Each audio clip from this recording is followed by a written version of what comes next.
As Moab continues to grow, experts say farms that became houses could actually help Utah's water supply. This special Shelby Lofton introduces us to farmers in the tourist town who are scaling down now on their operation. She explains how that could be the future of the agriculture in Moab, with major water sources like the Colorado River dwindling.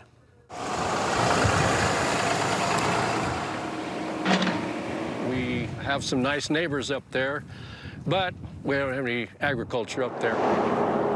Some Moab property owners recall a very different version of the tourist town. Probably early 1900s, most of the Moab Valley was peaches and pear trees. Farmer Gary Wilson has been growing alfalfa here for decades. Since the intrusion of the houses, we have a lot less acres, so we pretty much have enough to supply the local market. He used to farm on many more acres of land.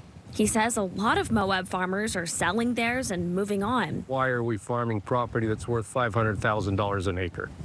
It doesn't really make sense economically. Now expensive homes surround his land. I think they hate me because occasionally we're out here baling hay at 4 in the morning, but that's life. He understands why people flock to Moab, but there are downsides to growth. I think the big thing that you lose with the intrusion of the subdivisions is the rural character of the area. He admits the development can help with water conservation. Agriculture uses a lot more water than homes. On the urban side, what that use gets translated into... Utah State University professor David Rosenberg says ag to municipal water transfers can help the state's water situation. It's definitely a potential source and an important one. That means farms that are being converted to neighborhoods will use water differently. One of the other things is how those new developments are landscaped, like what's actually trees, shrubs, turf grass versus roofs, pavement, sidewalks, patios, driveways.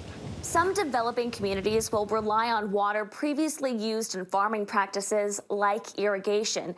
But just how much water is transferred depends on if it's treated, how it will be applied, and what the housing density looks like. I think we're growing pretty much every color of bell pepper that you can grow. Development in Moab doesn't mean the end of farming. I got run out of a trailer park downtown, and I thought, well, I should buy some property. Rhonda Gotway-Clyde started Easy Bee Farm in 2007. The small-scale operation is thriving. We start planting tomatoes, peppers, eggplant, cucumbers.